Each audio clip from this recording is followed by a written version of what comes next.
Un mois après son accident de ski, le pilote Schumacher est placé en phase de réveil progressif. C'est une nouvelle phase qui, nous dit-on, pourrait durer longtemps. On veut en savoir plus ce soir avec le professeur Safran. Bonsoir. Vous êtes le chef du service anesthésie et réanimation à l'hôpital Georges Pompidou à Paris. Si j'ai bien compris, Michael Schumacher était donc placé en coma artificiel. Ce sont les sédatifs qu'on lui administre qui vont peu à peu diminuer ? Voilà. Alors, en fait, il n'est pas en coma artificiel. Il est en sédation profonde. Ce type de malade est mis en sédation profonde, c'est-à-dire en quelque sorte sous anesthésie générale. Sous cette sédation, il peut y avoir un coma. L'objectif de la cessation de sédation, c'est justement d'enlever tout médicament sédatif pour voir l'état de base du patient, pouvoir faire un examen neurologique afin d'apprécier le réveil du coma, puisque coma il y a eu au début, le réveil du coma, sa progression et sa qualité. C'est-à-dire que, si je comprends bien, pour être très précis, il peut rester dans le coma, c'est-à-dire qu'il va revenir à son état de base clinique, son état de base c'est peut-être le coma ou le réveil. Voilà, on ne sait pas. On lève la sédation et on voit. On fait des examens neurologiques et on voit s'il y a des signes d'éveil. Le premier signe d'éveil étant l'ouverture des yeux. Tout simplement. Tout simplement.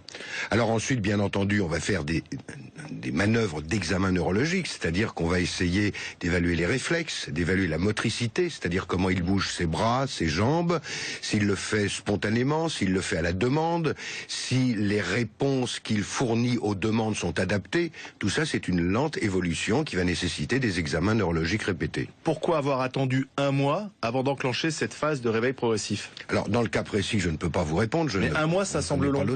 Un mois, c'est long, mais vous savez, on sait bien que l'évolution dans cette situation est imprévisible dans les premières semaines.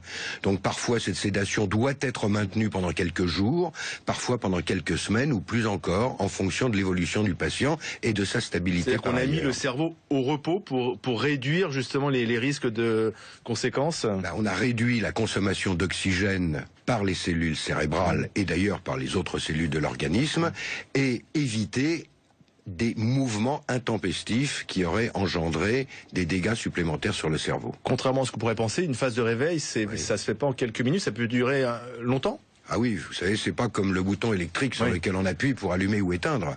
Le réveil va être progressif. Ça peut durer combien de temps? Un mois?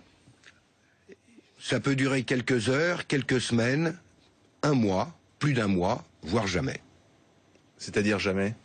Eh bien, je ne parle pas du cas particulier, bien entendu, mais dans les comas par traumatisme crânien, on peut malheureusement avoir ce qu'on appelle un coma végétatif, autrement appelé état post-relationnel, comme nous l'avons vu d'ailleurs récemment dans l'actualité.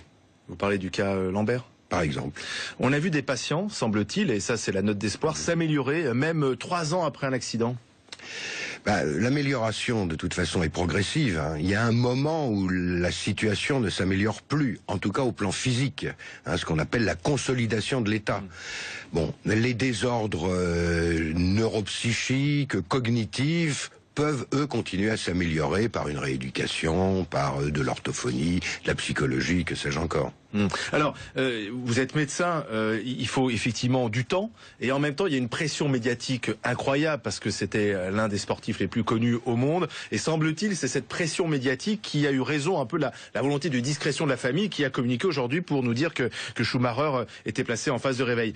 C'est compliqué, à votre avis, pour le personnel hospitalier, cette pression médiatique c'est très compliqué. Le rôle de l'administration et du chef de service, c'est justement de mettre le personnel médical et paramédical à l'abri de cette pression.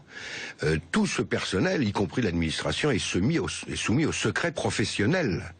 Par conséquent, ils ne doivent rien révéler en dehors, de temps en temps, d'un communiqué de presse, par exemple, qui s'est fait d'ailleurs en accord avec la famille.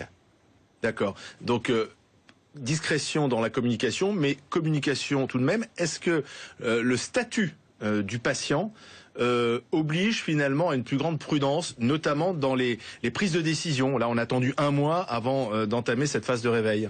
Non, à votre avis? Le statut du patient n'oblige à aucune prudence supplémentaire. Tous les patients sont traités de la même façon en fonction de ce que l'on appelle les données acquises de la science. Il y a derrière tellement d'enjeux. Il y a des enjeux. Le traitement est le même. La communication, évidemment, ne va pas être la même, puisque vous et moi, on ne ferait pas de communiqué de presse. Mais en tout cas, la prise en charge médicale est strictement identique. Merci professeur Safran pour ces précisions.